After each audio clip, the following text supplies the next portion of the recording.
រាសីមនុស្សដែលកោតចំឆ្នាំខានៅក្នុងខែ11ខែវិច្ឆិកាខាងមុខនេះមើលឃើញថារាសីគឺល្អប្រសើរខ្លាំងណាស់អាចថាបងប្អូនសម្រាប់ការងារតូចធំគឺបានសម្រេចនៅក្នុងខែ11នេះមិនថារឿងអីទេឲ្យតែបងប្អូនចង់ធ្វើគឺមានអារម្មណ៍មួយថាចង់ធ្វើហើយធ្វើទៀតធ្វើជោគជ័យហើយជោគជ័យទៀតហើយរឿងសោយមានតិចតួចបំផុតនៅក្នុងខែ11ហ្នឹងអញ្ចឹងបងប្អូនចង់ដឹងដែរទេថា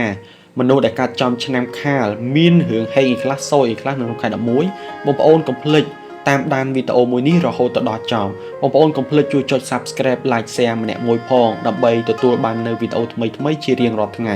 បងប្អូនខ្ញុំជំរាបជូនថាបុគ្គលដែលកើតចំឆ្នាំខាលនៅក្នុងខែ11នេះខ្ញុំនិយាយឲ្យចំបើសិនជាបងប្អូនកើតចំឆ្នាំខាលខែខាលម៉ោងខាលថ្ងៃខាលបងប្អូននឹងផ្ទុះលៀបធំបងប្អូននឹងសម្រេចគោលដៅបើសិនជាបងប្អូនជាឯកឧត្តមត្រង់ឯកឧត្តមលោកជំទាវអុកញ៉ាថែមទៀតផងនោះគឺគោលដៅជា plan របស់អស់លោកគឺពិតជាសម្រេចនៅក្នុងខែ11នឹងជាមិនខានការងារធំសម្រេចការងារធំការងារតូចសម្រេចការងារតូចគ្រប់ plan ទាំងឡាយគឺសម្រេចទាំងអស់នឹងទទួលបានជោគជ័យលាភសំណាងនៅក្នុងខែ11នឹងហើយសម្រាប់បងប្អូនយើងធម្មតាស៊ីតិចតួចក៏ទទួលបានលទ្ធផលល្អរៀងចំណេញតិចតួចផងដែរនៅក្នុងនោះគឺមើលឃើញថាអារម្មណ៍ក៏សប្បាយចិត្តលក់ដូរក៏ដាច់ហើយក៏រឿងរាំងស្ទះពីមុនមកក៏រៀងហត់ចេញពីឆ្ងាយពីយើង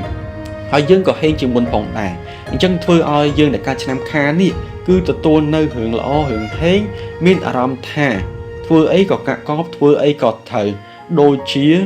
មានមនុស្សជួយលើកជើងយើងឲ្យខ្ពស់ឲ្យយើងមើលឃើញទៅផ្លូវខាងមុខដោយគ្មានឧបសគ្គយើងអាចដឹងពីបញ្ហាកើតឡើងមុនទៀតពេលដែលមានបញ្ហាមានអារម្មណ៍មួយថាអូរឿងនេះមានបញ្ហាហើយយើងត្រូវជៀសឆ្ងាយពីរឿងហ្នឹងអញ្ចឹងគឺពិសេសមែនតើសម្រាប់បុគ្គលដែលកើតឆ្នាំខាលអញថាញៀនទី6ទេវតាដែលតាមថែរក្សាគាត់ចោះមកកាន់គាត់ហើយ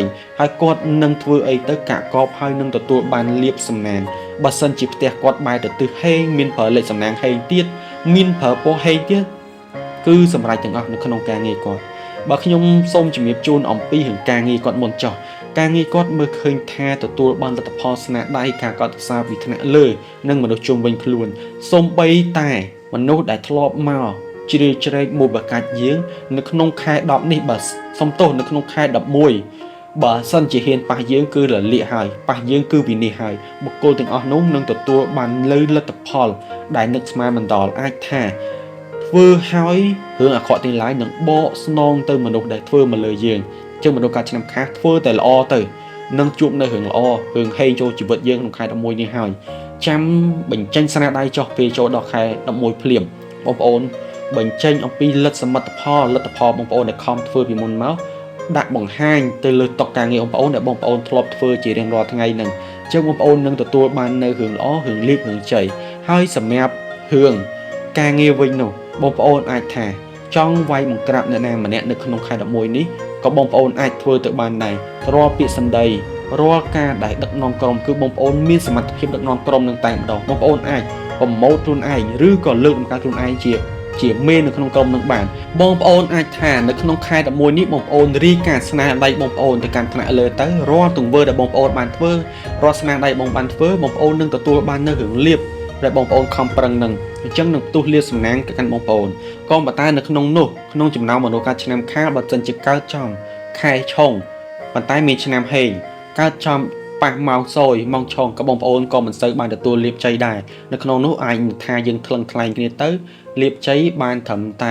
50 ឬក៏70 30ទៅតាមជាក់ស្ដែងអញ្ចឹងតោះតែយើងដឹងថ្ងៃខែឆ្នាំបណ្ដាយើងពិតទៀតបានយើងដឹងថាយើងហេង 100% ឬក៏យើងមានសយក្នុងនឹងជាងខ្ញុំសូមជំរាបប្រាប់បែបហ្នឹងកុំច្រឡំថាខ្ញុំជំរាបប្រាប់ថាហេងខំតែធ្វើរឿងហ្នឹងទៅបែបជាសយវិញអញ្ចឹងកន្លែងហ្នឹងអាចថាប៉ះពាល់ទៅដល់ផ្លូវអារម្មណ៍បងប្អូនអញ្ចឹងបងប្អូនគួរតែឆែកមើលថ្ងៃខែបងប្អូនឲ្យបានច្បាស់ថាបងប្អូនមានថ្ងៃហេងខែហេងអត់បន្ទាប់ពីឆ្នាំហេងហ្នឹងហើយសម្រាប់អ្នកហើស៊ីវិញអ្នកហើស៊ីបងប្អូនគឺអាចថាបង្កើតទិដ្ឋផលលទ្ធផលថ្មីយកបានចូលលក់ចេញអីចឹងទៅមើលឃើញថារលូនហើយមានភ្ញៀវចូលមកច្រើនកាក់កបជាងមុនហើយការលក់ដូរបងប្អូនក៏ដាច់ដែរអញ្ចឹងបងប្អូនអាចរៀបចំគម្រោងពីឥឡូវទៅដើម្បីធ្វើឲ្យការលក់ដូរបងប្អូនមានការរីកចម្រើននៅក្នុងខែ11បងប្អូននឹងទទួលបានលុយកាក់ច្រើនចូលក្នុងជីវិតហើយបងប្អូនគួរតែរាប់អានមនុស្សដែលរកស៊ីដូចបងប្អូនទៅ កុំចងសត្រូវហប់អានមិត្តទៅបងប្អូននឹងស្រូបទាញថែមពលហេងរបស់គេនោះចូលមកកាន់ជីវិតយើងទៀតអញ្ចឹងពេលដែលយើងហេងយើងទៅរាប់អានគេយើងទៅរៀនលួចចំណេះដឹងពីគេយើងនឹងស្រូបថែមពលហេងចូលទៀតអញ្ចឹងពិតជាល្អមែនតើសម្រាប់បុគ្គលិកឆ្នាំខានៅក្នុងខែ11ហ្នឹងអញ្ចឹងបងប្អូនថាហ៊ានធ្វើម៉េចថ្នមសម្ដីយើងឯងឲ្យផ្អែមរហូតបងប្អូននឹងទទួលបាននៅលៀបនៅក្នុងខែ11ហើយសម្រាប់ទស្សនវិជ្ជានៅក្នុងក្រុមគ្រួសារការរស់នៅឃើញថាមានភាពល្អប្រសើរការឆ្លោះគ្នាក៏មានក៏មិនតែឆាប់ទៅគ្នាយល់ចិត្តគ្នាវិញដែរហើយមានអារម្មណ៍ថាមានគេយល់ចិត្តយើងច្រើនជាជាងខែដតៃខែ11នេះបងប្អូនធ្វើអីក៏ត្រឹមត្រូវដែរជាខ្ញុំទៅហើយបើសិនជាបងប្អូនចេះគ្រប់គ្រងហិរញ្ញវត្ថុចាយលុយឲ្យត្រូវតាមគោលដៅទៀតផងនោះចេះប្រើលុយផងនោះគឺបងប្អូនគឺជាមនុស្សម្នាក់ដ៏អស្ចារ្យក្នុងខែ11នឹងអាចថាមនុស្សជុំវិញខ្លួនមកតំណាប់តំណប់អែបអបយើងហើយបើយើងជាថ្នាក់លើវិញនោះយើងចេះចាយអំណោយទៅកូនចៅតិចតួចទៅយើងនឹងទទួលបានសមិទ្ធផលការងារមួយដែលយើងនឹកស្មានមិនដល់ហើយយើងក៏មានអារម្មណ៍ធូរស្រាលនៅក្នុងជីវិតយើងនៅក្នុងខែ11នេះផងដែរហើយសម្រាប់រឿងស្នេហាបើសិនជាបងប្អូនមិនទាន់មានដៃគូស្វាមីភរិយាមិនទាន់មានសង្សារទេបងប្អូនអាចថាចាប់មើលមនុស្សដែលនៅ single បងប្អូនអាចថាស្រឡាញ់មង្គលឲ្យកាត់ឆ្នាំកុលគឺល្អប្រសើរសម្រាប់ជួយបងប្អូនហ្មងគឺជាឆ្នាំមួយដែល support បងប្អូនអាចថាស្រឡាញ់គ្នារៀបការមួយគ្នាទៅការរស់នៅការរកស៊ីគឺមានបានហ្មងឬក៏បងប្អូនចាត់ដៃគូណាដែល support ជាមួយឆ្នាំបងប្អូនអញ្ចឹងបងប្អូននឹងទទួលបានលៀបទទួលបានជ័យហើយមើលឃើញថាដៃគូស្នេហ៍បងប្អូនគឺស្រឡាញ់គ្នាផ្អែមល្ហែមផងដែរនៅក្នុងខែ11ហ្នឹង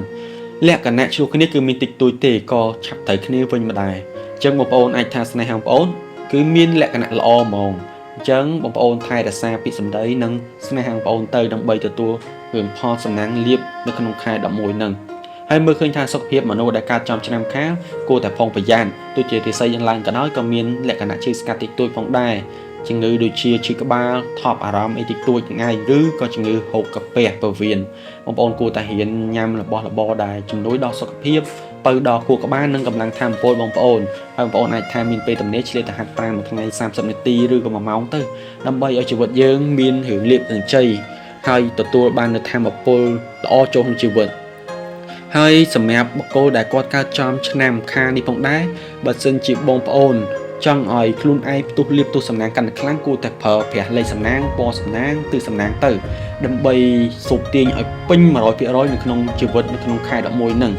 ពេលដែលយើងហេងហើយបើយើងទៅចំទិសឆុងទិសសោយប្រើលេខដែលឆុងមកយើងពណ៌តែសោយវិញយើងក៏នៅតែសោយចឹងអត់មានអីហេងទេតតកតាដែលចង់បានហេង 100% ក៏ត្រឹមត្រូវ 100% ដែរដូចយើងទៅប្រឡងចឹងចង់បានបន្ទុក 100 តតតែធ្វើត្រូវ 100% ទើបបានបន្ទុក 100អត់ខុសគ្នាពីហុងស៊ុយប្រហែលទេបងប្អូនជាងខ្ញុំសូមជំរាបប្រាប់បែបហ្នឹងអញ្ចឹងបងប្អូនដែលចង់ប្រើប្រាស់លេខហុងស៊ុយដែលលេខល្អធ្វើយើងហេងបងប្អូនគួរតែប្រើប្រាស់លេខ271លេខ271គឺជាលេខល្អសម្រាប់បងប្អូនដែលកើតចំឆ្នាំខាលដែលចង់ប្រើប្រាស់លេខថ្មីលេខសាប់ដៃថ្មីកង់ធនាគារថ្មីលេខម៉ូតូថ្មីឬក៏បងប្អូនយកលេខ271នោះទៅសម្រាប់ចិត្តនៅក្នុងរឿងការងារអាជីវកម្មនៅក្នុងថ្ងៃទី1ថ្ងៃទី2ថ្ងៃទី7ឬក៏ថ្ងៃទី12ថ្ងៃទី27អីចឹងទៅបងប្អូនអាចថាសម្រេចចិត្តនៅក្នុងថ្ងៃនឹងបានហើយបងប្អូនអាចផ្លាស់ប្ដូរលេខទូរស័ព្ទថ្មីក៏បានដែរបងប្អូនអាចកាត់លេខដែលនោះសំណាងបងប្អូនទៅតាំងនៅកន្លែងធ្វើការតុកធ្វើការបងប្អូនក៏បានដែរអញ្ចឹងនឹងទទួលបាននៅរឿងលៀបរឿងជ័យរឿងហេងរឿងសំណាងល្អចូលក្នុងជីវិតបងប្អូននៅក្នុងខែ11នឹងបងប្អូនធ្វើបន្តិចសំណាងល្អបន្តិចបងប្អូនធ្វើច្រើនសំណាងល្អច្រើនអញ្ចឹងរឿងសំណាងល្អគឺស្ថិតនៅលើបងប្អូនដែលអាចធ្វើទៅបានថាធ្វើបានកម្រិតណានិងធ្វើអត់បានកម្រិតណាហើយខ្ញុំសូមជំរាបប្រាប់ថាបកគោលកាត់ឆ្នាំខាបើចង់ឲ្យហេងក្នុងជីវិតបងប្អូនគួរតែប្រើពណ៌ខៀវគឺជាពណ៌មួយដែលតំណាងឲ្យធាតុទឹកដែលធ្វើឲ្យបងប្អូនជួបនៅរឿងតែបងប្អូនប្រស័យតាក់ទងគ្នាមានតាក់ទងល្អនិងធ្វើឲ្យតំណែងបងប្អូនគឺមានសេចក្តីស្រឡាញ់រាប់អានគ្នាច្រើនហើយសម្រាប់ពណ៌បៃតងបងប្អូនអាចប្រើប្រាស់បានដោយសូបយកធម៌ពលវិជ្ជមានពីមនុស្សជុំវិញខ្លួនយើងអាចថាទៅភាសាការងារឬចង់សូបទាញចំណេះដឹងគេអំពីការរកស៊ីហ្នឹងបងប្អូនពាក់ពណ៌បៃតងហ្នឹងទៅគឺបងប្អូនអាចសូបទាញចំណេះឬក៏ថាពេលយើងសួរគេទៅខួរក្បាលគេឆ្លើយvớiយើងត្រង់មកអំពីរបស់រកស៊ីហ្នឹងចឹងគឺល្អពិសេសសម្រាប់បងប្អូនហើយអ្នកធ្វើការគ្នាដែរចង់សួររឿងលទ្ធផលការងារគេចឹងយកពាក់ពណ៌បៃតងអីហ្នឹងទៅគឺគេឆ្លើយវិញគឺត្រង់ហើយយើងស្រួលយកចម្លើយហ្នឹងធ្វើការងារយើងទៀតជាងគឺល្អពិសេសមែនតើសម្រាប់បងប្អូនហើយបងប្អូនអ្នករកស៊ីខាងលុយកាក់វិញបងប្អូនគួរតែប្រើពណ៌លឿងគឺជាពណ៌មួយដែលសូបទាញរឿងលុយរឿងកាក់ឲ្យចូលច្រើនក្នុងជីវិតបងប្អូនហ ហើយសម្រាប់ពណ៌ក្រហមពណ៌តខូចវិញគឺជាពណ៌ដែលធ្វើបងប្អូនជួបនៅសំណាងល្អរឿងហេងបងប្អូនអាចក៏ប្រើប្រាស់ពណ៌នឹងក៏បានដែរហើយសម្រាប់ពណ៌សគឺជាពណ៌មួយដែលធ្វើបងប្អូនកើនឡើងនៅរឿងសំណាងនៅក្នុងជីវិតក្នុងខែ11អញ្ចឹងបងប្អូនយកពណ៌ទាំងអស់ហ្នឹងទៅប្រើប្រាស់ជាប្រចាំថ្ងៃទៅដូចជាសម្លៀកបំពាក់កម្រាលពុកគេងយើងដូរទៅតុកពណ៌យើងធ្វើការយើងអ៊ុតស្គុតថ្មីដូរកម្រាលថ្មីក៏បានដែរពណ៌បតោពណ៌ទូយហ្នឹងយើងឆ្នៃបានយើងដូរដើម្បីសុខទាញរឿងហេងក្នុងខែ11ហ្នឹងឲ្យផ្ទុះលាបបើយើងអ្នកចំនួនធំផងនោះចាំកាប់លុយធំរាល់លានដុល្លារតែម្ដងហើយសម្រាប់ពណ៌គួរជិះវិញគឺជាពណ៌មាសនិងពណ៌ត្នោតពណ៌មាសពណ៌ត្នោតគឺល្អសម្រាប់ជីវិតបងប្អូនในការឆ្នាំខានក្នុងខែ11នេះទេបងប្អូនគួរជិះវិញដាច់ខាតតែម្ដងហើយសម្រាប់អំពីទិសសំណាងមនុស្សដែលកាត់ឆ្នាំខាលបងប្អូនគួរតែប្រវល់តុកធ្វើការតុករស៊ីបងប្អូនតុកគិតលុយឬក៏ក្បាលតនេកគេងយើងនឹងបែរទៅទិសហេអញ្ចឹងនឹងទទួលបានលទ្ធផលល្អស្រូបទាញលុយកាក់និងជីវិតរុងរឿងនៅក្នុងខែ11អញ្ចឹងខ្ញុំសូមជំរាបជូនថាមនុស្សដែលកើតចំឆ្នាំខាលគួរតែបែរទៅចំទិសឦសានទិសខាងត្បូងទិសពាយ័ព្យទិសខាងកើតនិងទិសខាងជើងអញ្ចឹងទិសទាំងអស់ហ្នឹងគឺជាទិសហេងសម្រាប់បុគ្គលដែលកើតចំឆ្នាំខាលនៅក្នុងខែ11ហ្នឹងហើយទិសដែលឆុងទិសដែលសោយបងប្អូនគួរតែជៀសវាងស្វានដំឬក៏ជួសជុលវត្ថុផ្សេងដូចជាអញ្ចាំងផ្ទះដូចជាចុងស្វានរូបអីផ្សេងនៅក្នុងផ្ទះហ្នឹងគួរជៀសវាងទិសនិរដីនិងទិសអាស្នេហ៍ជាងទិសនិរដីទិសអាស្នេហ៍ជាទិសមួយអត់ល្អទេសម្រាប់បុគ្គលដែលកើតចំឆ្នាំខាលបងប្អូនគួរតែជៀសវាងហើយបងប្អូនគួរតែប្រើប្រាស់ទិសហេងឲ្យបានច្រើនអញ្ចឹងបងប្អូនអាចជ្រើសរើសបានទិសហេងមានច្រើនសម្រាប់បងប្អូនជ្រើសរើសហើយទិសដែលធ្វើបងប្អូនមានលក្ខណៈឆុងបងប្អូនគួរតែប្រយ័ត្នមែនទែនអំពីការទៅតាំងរូបជួសជុលស្វានដំនៅក្នុងផ្ទះបងប្អូនហើយបងប្អូនបើចង់កើនលាភកម្ចីទៀតក្នុងការស៊ីឬក៏ប្រកាន់មុខរបរថ្មីបងប្អូនគួរតែសហការជាមួយមនុស្សដែលឆ្នាំកុលអញ្ចឹងបើបងប្អូនមានចម្ងល់ចង់សាកសួរខ្ញុំអំពីឆ្នាំខាលថាធ្វើមិនមានសំណាងផ្ទុះ 100% បងប្អូនអាច comment សាកសួរខមនេះបានខ្ញុំនឹងជំរាបជូនប្រាប់ហើយរាល់បញ្ហាទាំងឡាយបើសិនជាបងប្អូនជួបបងប្អូនគួរតែឆែកទូរស័ព្ទបងប្អូនផងអាចថាកើតឆ្នាំខាលមិនក៏ប៉ុន្តែថ្ងៃខែកំណើតបងប្អូនគឺមានតែខាលតែមួយអញ្ចឹងទៅអញ្ចឹងក៏ធ្វើបងប្អូនអត់ជួបនៅសំណាង 100% ផងដែរអញ្ចឹងបងប្អូនគួរតែមើលឲ្យបានច្បាស់ទាំងអស់អាចថាឆែកក្នុងតារាងបាជឺក៏បានដែរឲ្យកាន់តែលម្អិតឲ្យកាន់តែច្បាស់លាស់រាសីសម្រាប់មនុស្សដែលកើតចំឆ្នាំថោះនៅក្នុងខែ11ខែវិច្ឆិកាខាងមុខនេះគឺមើលឃើញថាមានលក្ខណៈល្អប្រសើររហូតទៅដល់ចន្លោះ70ទៅ 80% ខែ10ហេងហើយចូលដល់ខែ11នៅតែហេងទៀតក៏ប៉ុន្តែនៅក្នុងនោះឆ្នាំថោះត្រូវចំណាយលុយច្រើនណាស់បងប្អូនในការឆ្នាំថោះត្រៀមលុយផងអំពីការចំណាយរឿងផ្សេងបងប្អូនកុំគិតថារើបានហើយសល់លុយច្រើននៅក្នុងខែ11អាចនឹងថាការចំណាយបងប្អូនលើសពីការរំពឹងទុកអញ្ចឹងខ្ញុំសូមជំរាបប្រាប់បែបហ្នឹងហើយរឿងផ្សេងទៀតបើសិនជាបងប្អូនចង់ដឹងបងប្អូនកុំភ្លេចតាមដានវីដេអូមួយនេះរហូតដល់ចប់បងប្អូនជួយចុច Subscribe និង Share ម្នាក់មួយផងដើម្បីទទួលបានវីដេអូថ្មីជារៀងរាល់ថ្ងៃហើយជាពិសេសនោះបងប្អូនជួយ Share ទៅកាន់បងប្អូនដែលកើតចំឆ្នាំថោះដូចគ្នានឹងឲ្យបានដឹងអំពីសំណាងខ្លួនឯងនៅក្នុងខែ11ហ្នឹងអញ្ចឹងខ្ញុំសូមជំរាបជូនថាអំពីបុគ្គលដែលគាត់កើតចំឆ្នាំថោះមិនថាប្រុសមិនថាស្រីទេគាត់គឺជាមនុស្សតស៊ូតែម្ដងហើយក៏ជាមនុស្សឆ្លាតពូកែដោះស្រាយចូលដល់ខែ11ភ្លាមជាខែហេងជាខែលៀបដូចខែ10ដែរក៏ប៉ុន្តែអាការហេងហាលៀបហ្នឹងវាអត់ដូចខែ10ទេវានឹងធ្លាក់ចុះ 30% ចឹងទៅក៏ប៉ុន្តែបងប្អូនក៏ត្រូវចំណាយត្រៀមលុយដើម្បីដោះស្រាយបញ្ហាផ្សេងផងដែរនៅក្នុងខែ11បងប្អូនមានកម្មវិធីដូចជាមង្គលការដូចជាបុណ្យទានអីបងប្អូនត្រូវចំណាយលុយហើយបញ្ហាជាផ្សេងនៅក្នុងក្រុមគ្រួសារដោះស្រាយផ្សេងឲ្យម្នាក់ធ្វើការខាងផ្លូវច្បាប់វិញអាចនឹងថាចាយលុយច្រើនក្នុងផ្លូវច្បាប់ហ្នឹងអញ្ចឹងបងប្អូនគួរតែប្រយ័ត្ននៅក្នុងការចាយវាឲ្យមែនតែនសម្រាប់មនុស្សដែលកើតឆ្នាំថោះនៅក្នុងខែ11ខ្ញុំសូមជំរាបប្រាប់ថាសម្រាប់មនុស្សកើតឆ្នាំថោះបើសិនជាបងប្អូនមានបញ្ហាកើតឡើងនៅក្នុងខែ11បងប្អូនគួរតែជៀសវាងអំពីរឿងចំនួននានាកុំឲ្យខ្លួនឯងមានរឿងសោយកើតឡើងក្នុងជីវិតពួកអីរឿងហេងចូលមកដល់ហើយបែបជាបង្កចំនួនជាមួយក្នុងក្រុមគ្រួសារស្នេហាសាច់ញាតិបងប្អូនឬក៏ក្រុមការងារការរកស៊ីខ្លួនឯងបងប្អូននឹងធ្លាក់សំណាងនឹងរហូតដល់40ទៅ 50% បងប្អូននៅសល់តិចតួចទេអញ្ចឹងគួរតែប្រយ័ត្ននៅក្នុងនឹងហើយបកគោរការឆ្នាំថោះខ្ញុំសូមជំរាបជូនថាបើចង់ឲ្យខ្លួនឯងល្អបើចង់ឲ្យខ្លួនឯងថ្កុំថ្កើងបើចង់ឲ្យខ្លួនឯងមានលៀបមានជ័យក្នុងខែ11គួរតែជៀសវាងអំពីបុគ្គលដែលត្រូវមកខ្ចីលុយយើងគួរតែធ្វើម៉េចដោះស្រាយរឿងនឹងឲ្យបានប្រើវិធីសាស្ត្រណាក៏បានដែរសម្រាប់បុគ្គលដែលកាត់ឆ្នាំថោះគឺគាត់ដឹងហើយអំពី ការដោះស្រាយគឺជាមនុស្សដែលឆ្លាតអញ្ចឹងគេខ្ចីលុយយើងគួរតែជៀសវាងទៅហើយសម្រាប់ទស្សនវិជ្ជាទូទៅអំពីការងារវិញការងារមើលឃើញថា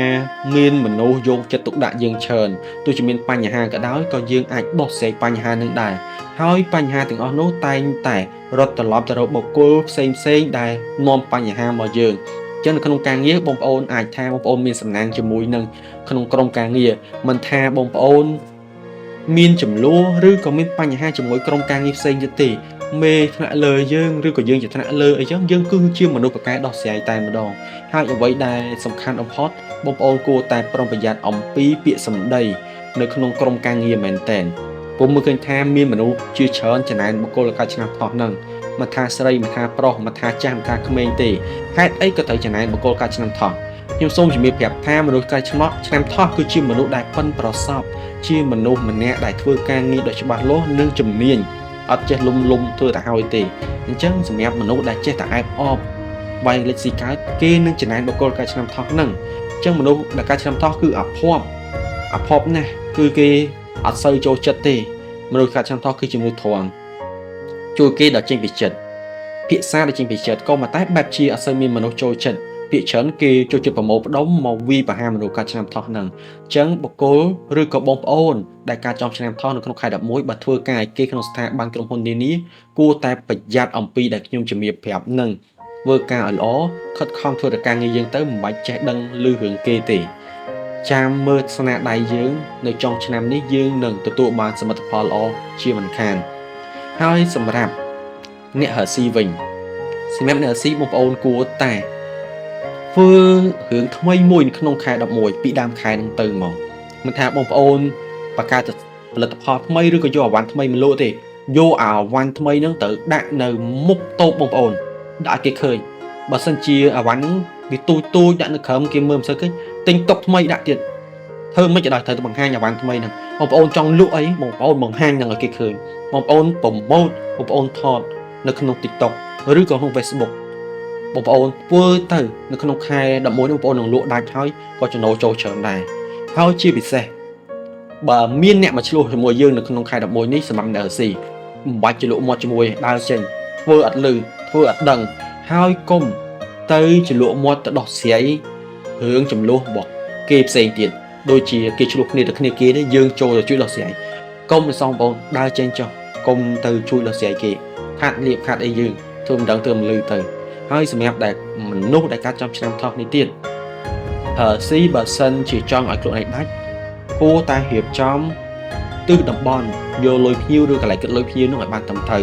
ប្រើប្រាស់លេខសំណាងឲ្យបានត្រឹមត្រូវពណ៌ឲ្យបានត្រឹមត្រូវកាន់តែផ្ទុះលៀបកាន់តែហេងចឹងខ្ញុំសូមជំរាបចឹងហើយបើសិនជាអត់ចង់ឲ្យខ្លួនឯងខាតបង់នៅថវិកាទេបងប្អូនដែលកាត់ឆ្នាំថោះហ្នឹងគួរតែកុំឲ្យគេជឿអាវ៉ាន់យើងខ្ញុំប្រាប់ក្នុងខែ11បើសិនជាបងប្អូនឲ្យគេជឿអាវ៉ាន់ក្នុងខែ11ឃើញថាបងប្អូននឹងខាត់ចុងខាត់ដើមតោះមកគេសងលុយបងប្អូនវិញអាចនឹងថាទៅខែបន្ទាប់ឆ្នាំថ្មីអញ្ចឹងអាចនឹងថាបងប្អូននឹងខាត់លុយនឹងហើយបងប្អូនបើហើស៊ីទូចផងខាត់ចុងខាត់ដើមអញ្ចឹងទៅហើយសម្រាប់ទស្សនវិជ្ជានៅក្នុងក្រុមគ្រួសារនៅក្នុងក្រុមគ្រួសារឃើញថាមនុស្សកាចាំថោះដូចជាមិនសូវជាល្អប្រមាណទេមានចំនួនកើតឡើងជាងទៅហើយក៏មានមនុស្សអត់យកចិត្តពាក្យច្រើនក៏អត់យកចិត្តមកក្នុងក្រុមគ្រួសារមើលឃើញថាមនុស្សកាចាំថោះនេះរឹងមាំហ្មងអាចធ្វើទៅបានអត់ចេះយកចិត្តអត់ចេះសួរសុខទុក្ខថាមិនហើយជីវិតមិនហើយការរស់នៅមិនហើយការខំប្រឹងនឹងអត់មានសួរមានតែធ្វើហីអត់សួរនំហើយពេលខ្លះគាត់ធ្វើខុសតិចតួចមកស្ដីក៏ទោសមនុស្សកាត់ឆ្នាំថោះទៀតអ្នកនៅក្នុងប្រទេសអញ្ចឹងគួរតែលើកទឹកចិត្តបុគ្គលដែលគាត់ចាត់ឆ្នាំថោះទៅគាត់ខំប្រឹងអស់ពីសមត្ថភាពគាត់ហើយគាត់ខំវែកផ្លូវដើរហើយអញ្ចឹងកុំឲ្យធ្វើឲ្យមនុស្សកាត់ឆ្នាំថោះនៅក្នុងប្រទេសអាភ័ព្វពេកអីមើលឃើញអំពីសមិទ្ធផលនិងតម្លៃមនុស្សកាត់ឆ្នាំថោះផងហើយសម្រាប់អំពីទស្សនវិជ្ជារឿងស្នេហាវិញបុគ្គលកាត់ឆ្នាំថោះមើលឃើញថាស្នេហារបស់គាត់មានការឆ្លោះគ្នាក៏ពិតមែនក៏ប៉ុន្តែគាត់ក៏នៅស្រឡាញ់គ្នាល្អអើនផងដែរឆ្លោះត្រូវដូចជាយើងប៉ះពាល់ពាក្យសម្ដីគ្នាយ៉ាងទៅក៏មកផ្លែតទៅក៏យើងផ្អែមល្ហែមស្រឡាញ់គ្នាល្អអើនវិញទៅអមចិត្តតិចតួចក៏ត្រូវគ្នាវិញទៅអញ្ចឹងនឹងសម្រាប់មនុស្សដែលមានគូស្រេចជាស្វាមីជាភរិយាហើយសម្រាប់មនុស្សដែលនៅលាវវិញបងប្អូនគួរតែចាប់ផ្ដើមបើកបេះដូង ទទួលយកមនុស្សជាទីស្រឡាញ់យើងនៅក្នុងខែ11ទៅយើងនឹងជួបដៃគូល្អក្នុងជីវិតយើងហើយបើយើងរើសត្រូវឆ្នាំត្រូវខែកំណើតគ្នាទៀតផងនោះគូនោះគឺជាគូគប់ដែលអាចរៀបការជាមួយគ្នាបានផងដែរក៏ប៉ុន្តែបើបងប្អូនត្រូវចំឆ្នាំឆុងមួយបងប្អូនដូចជាឆ្នាំរកាឆ្នាំអីចឹងទៅដែលខ្ញុំជម្រាបវីដេអូមុនបងប្អូននឹងបែកបាក់គ្នាដូចជាថោះជាមួយរោងជាមួយរកាអញ្ចឹងទៅអញថាស្នេហាអត់ថិតថេរទេបានមួយរយៈពេលធំទៅក៏អត់ចិត្តនឹងគ្នាបែកបាក់គ្នាអញ្ចឹងគួរតែប្រយ័ត្នហើយអំពីរឿងមនុស្សដែលហៅថាអ្នកដែលមានគូហើយជាសង្សារឆ្លោះគ្នាមុំគួរតែស្ងាត់រៀងខ្លួនទៅបើមិនចង់បែកគ្នាខ្ញុំជំរាបប្រាប់អញ្ចឹងបើសិនជាយើងមានសង្សារគាត់មួយយើងជួបគ្នាសង្សារយើងប្រកាសណាស់នឹងមានជនទី3យកដៃគូស្នេហាយើងចេញទៅមិនថាស្រីតប្រុសទេធៀមខ្លួនជឿចាប់ឲ្យទៅនៅក្នុងខែ11ហ្នឹងបើអត់ចង់បែកបាក់គ្នាទេហាមឆ្លោះគ្នាស្ងាត់រៀងខ្លួនអញ្ចឹងខ្ញុំសូមជំរាបប្រាប់បែបហ្នឹងឯងហើយសម្រាប់អំពីរឿងសុខភាពអំពីមនុស្សកាចចំថោះមើលឃើញថារឿងឈឺស្ងាត់តិចតួចក៏ប៉ុន្តែមនុស្សកាចចំថោះគឺជាមនុស្សបកាយទ្រាំអត់ចង់ឈឺចង់អីទេឈឺហើយធ្វើអត់ដឹងអត់លឺធ្វើអត់ឈឺទៀតអញ្ចឹងគួរតែប្រយ័ត្នអំពីសុខភាពមែនតែនប្រយ័ត្នតែថ្ងៃណាមួយដួលគឺត្រូវចំណាយថវិកាច្រើនបងប្អូនគួរតែទៅធ្វើលំហាត់ប្រាណជាប្រចាំថ្ងៃទៅយ៉ាងតិចមួយសប្តាហ៍ឲ្យបាន3ទៅ4ដងទៅបើយើងរវល់ខ្លាំងហើយបើសិនជាយើងអត់មានពេលហាត់ប្រាណទេរៀនញ៉ាំរបស់ដែលជំនួយដល់សុខភាពកុំញ៉ាំរបស់ដែលប៉ះពាល់សុខភាពធ្វើយើងឈឺជាមិនខានអញ្ចឹងខ្ញុំសូមជំរាបប្រាប់បងប្អូនបែបហ្នឹងហើយសម្រាប់បងប្អូននៅការចាំថោះបើចង់បង្កើតនៅលៀបនៅជ័យរឿងសំណាងចូលក្នុងជីវិតបងប្អូនគួរតែជ្រើសរើសប្រើប្រាស់នៅលេខសំណាងពណ៌សំណាងនិងទិសសំណាងឲ្យបានច្បាស់លាស់ឲ្យបានត្រឹមត្រូវទើបបងប្អូនទទួលបាននៅរឿងលៀបនឹងជ័យមួយហ្នឹងអញ្ចឹងខ្ញុំសូមជំរាបប្រាប់អំពីលេខសំណាងជាមុនសិនចុះអញ្ចឹងលេខសំណាងសម្រាប់បុគ្គលដែលគាត់កើតចំឆ្នាំថោះនេះនៅក្នុងខែ11បងប្អូនគួរតែប្រើលេខ346ឬក៏លេខ436លេខ346ឬក៏លេខ436គឺជាលេខដែលនាំលៀបនាំជ័យនាំសំណាងចូលមកកាន់ជីវិតបុគ្គលកាចាំថោះមិនថាអ្នកធ្វើការអ្នកធ្វើរស៊ីទេបងប្អូនអាចថាយកលេខទាំងអស់នោះទៅប្រើប្រាស់ជាមួយនឹងលេខទូរស័ព្ទដៃថ្មីយើងបើយើងចង់បើកលេខថ្មីនៅក្នុងខែ11ហ្នឹងឬក៏បងប្អូនចង់ទិញម៉ូតូទិញឡាននៅក្នុងខែ11បងប្អូនជ្រើសលេខ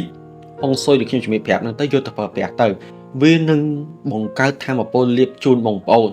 ហើយបើសិនជាបងប្អូនបើកកងធនាគារថ្មីដូចគ្នាដែរក៏ត្រូវតែមានលេខនាំលៀបនាំជ័យនាំសំណាងចូលកាន់ជីវិតបងប្អូនដូចគ្នាដែរអញ្ចឹងក៏ធ្វើឲ្យជីវិតបងប្អូនជួបប្រទះនៅរឿងហេងនៅក្នុងខែ11នោះពេញមួយខែហើយសម្រាប់បងប្អូនដែលគួរតែជៀសវាងលេខដែលប៉ះពាល់ដល់បងប្អូនធ្វើបងប្អូនសោយគឺជាលេខ178លេខ178ឬក៏លេខ718គឺជាលេខដែលនាំរឿងអត់ល្អទេចូលក្នុងជីវិតបងប្អូននឹងមានចំនួនច្រើនបងប្អូននឹងជួបនៅបញ្ហាច្រើនចូលក្នុងជីវិតអញ្ចឹងបងប្អូនគួរតែប្រុងប្រយ័ត្នបងប្អូនមានលេខទាំងអស់ហ្នឹងនៅក្នុងដៃបងប្អូនកំពុងតែប្រើប្រាស់រាល់ថ្ងៃមិនថាលេខទូរស័ព្ទលេខកងធនាគារទេអញ្ចឹងប្រយ័ត្នជាជាងកើតរឿងហើយបានវិធីសាស្ត្រទប់ទល់អញ្ចឹងបងប្អូនមើលជាក់ស្ដែងទៅតាមលក្ខណៈថាបងប្អូនប្រើប្រាស់ទៅហើយសម្រាប់ពណ៌សំណាងមនុស្សដែលកើតចំឆ្នាំថោះក្នុងខែ11វិញខ្ញុំសូមជំរាបប្រាប់ថាពណ៌សំណាងសម្រាប់បុគ្គលដែលកើតចំឆ្នាំថោះមានដូចជាពណ៌ខៀវពណ៌ក្រហមពណ៌បៃតងនិងពណ៌លឿងស្រាលឬក៏ហៅថាពណ៌ពងមាន់អញ្ចឹងពណ៌ទាំងអស់ហ្នឹងនឹងជួយរុញច្រាននៅភាពលាភជ័យសំណាងល្អចូលកាន់ជីវិតបងប្អូនអាចយកពណ៌ទាំងអស់ហ្នឹងទៅប្រើប្រាស់ដូចជាសម្លៀកបំពាក់ដូចជាកម្រាលពុកគេបងប្អូនពណ៌តុកធ្វើការពណ៌កាមេរ៉ាយើងហ្នឹងបងប្អូនអាចប្រើប្រាស់ទាំងអស់អញ្ចឹងបងប្អូនអាចច្នៃទៅតាមនឹងបានហើយពណ៌ទាំងអស់ហ្នឹងគឺជាពណ៌ដែលនាំលៀបនាំទ្រព្យជាពិសេសដូចជាពណ៌លឿងតំណាងឲ្យគ្រឿងលុយកាក់ហើយពណ៌បៃតងក៏ជាពណ៌ដែលតំណាងឲ្យគ្រឿងសូទាលុយផងដែរអញ្ចឹងបើសិនជាបងប្អូនកើតចំឆ្នាំថោះនៅក្នុងខែ11នេះបងប្អូនប្រើពណ៌ហ្នឹងទៅបើចង់បានគ្រឿងហេងគ្រឿងលុយកាក់ចូលមកជីវិតយើងអញ្ចឹងបងប្អូនធ្វើតាមខ្ញុំតិចតួចដែលបានជំរាបប្រាប់នេះគឺអត់មាននេះអស់ច្រើនទេហើយក៏ជួយបានបងប្អូនច្រើនដែរក្នុងជីវិតអញ្ចឹងធ្វើឲ្យបងប្អូនហេងហើយធ្វើបងប្អូនជួបនៅរឿងល្អហើយមានអារម្មណ៍ថាស្រស់ស្រាយចឹងដែរហើយសម្រាប់ពណ៌ដែលគួរជៀសវាងគេហៅថាពណ៌ឆុងពណ៌អត់ល្អអញ្ចឹងបងប្អូនគួរតែជៀសវាងពណ៌ត្នោតពណ៌លឿងចាស់និងពណ៌សអញ្ចឹង3ពណ៌ហ្នឹងបងប្អូនគួរតែជៀសវាងទៅនៅក្នុងខែ11បើសិនជាបងប្អូនមានតែកៅអៅពណ៌អញ្ចឹងបងប្អូនគួរតែមានកៅអៅថ្មីខ្លះទៅកុំពាក់កៅអៅបែបហ្នឹងច្រើនពេកឬក៏កម្រាំងពុកយើងដូរពណ៌នឹងចេញទៅកុំឲ្យបងប្អូនជួបនៅរឿងសយនិងវិបត្តិច្រើនចូលក្នុងជីវិតបងប្អូនអញ្ចឹងសូមជំរាបប្រាប់បែបហ្នឹងហ ហើយសម្រាប់ទិសសំណាងវិញទិសសំណាងសម្រាប់បុគ្គលដែលកើតចំឆ្នាំថោះហ្នឹងគឺមានដូចជាទិសខាងកើតទិសខាងត្បូងនិងទិសពីរយប់អញ្ចឹងទិសខាងកើតគេហៅថាទិសដែលនាំសំណាងឬទ្រព្យអញ្ចឹងបងប្អូនដែលកើតចំថោះបងប្អូនមានខែគេងមានកន្លែងធ្វើការបែរទៅមុខទិសខាងកើតកន្លែងរកស៊ីអីហ្នឹងឲ្យទៅចំទិសខាងកើតបងប្អូននឹងជួបនៅរឿងលៀបទ្រព្យចូលកាន់ជីវិតបងប្អូនហើយបងប្អូនចង់បង្កើតឬគេហៅថាធ្វើផ្ទះថ្មីបង្កើតលំអថ្មីដែលបែរមកទិសខាងកើតហ្នឹងគឺជាទិសមួយដែលល្អហ្មងតែជាទិសសូបទាញលុយអញ្ចឹងបងប្អូនអាចថាបងប្អូនរៀបចំទៅតាមជាក់ស្ដែងដែលបងប្អូនរៀបបានទៅហើយទិសខាងត្បូងទិសពីរយប់គេហៅថាទិសតំណែងល្អប្រឹងសមត្ថភាពនៅក្នុងការតាក់ទងល្អហើយមានអ្នកជួយគ្រប់គ្រងយើងច្រើននៅក្នុងរឿងយើងធ្វើការរកស៊ីនឹងការរស់នៅជាមួយក្រុមគ្រួសារអញ្ចឹងបងប្អូនអាចឆ្នៃទៅតាមជាក់ស្ដែងបានហើយសម្រាប់ទិសឆុងវិញអញ្ចឹងទិសឆុងសម្រាប់បុគ្គលដែលគាត់កើតចំឆ្នាំថោះនៅក្នុងខែ11ទិសដែលគួរជៀសវាងគឺជាទិសខាងលិចទិសខាងជើងនិងទិសនិរតីអញ្ចឹង3ទិសហ្នឹងបងប្អូនគួរតែជៀសវាងកុំទៅប៉ះពាល់ស្វានដំនៅក្នុងផ្ទះបងប្អូនឬបងប្អូនចង់ទិញផ្ទះថ្មីកាយដីជីកដីថ្មីបង្កើតលំនៅឋានថ្មីចំទិសឆុងហ្នឹងបងប្អូននឹងជួបនៅរឿងល្អទេចូលជីវិតបងប្អូននឹងជួបនៅបញ្ហាមួយខែពេញតែម្ដងអាចថាមួយខែហ្នឹងរឿងហេងបែរជាកើតជារឿងសោយអញ្ចឹងបងប្អូនខ្ញុំសូមជម្រាបប្រាប់បែបហ្នឹងហើយបងប្អូនបើសិនជាមានមនុស្សដែលសហការមកបងប្អូនកើតឆ្នាំ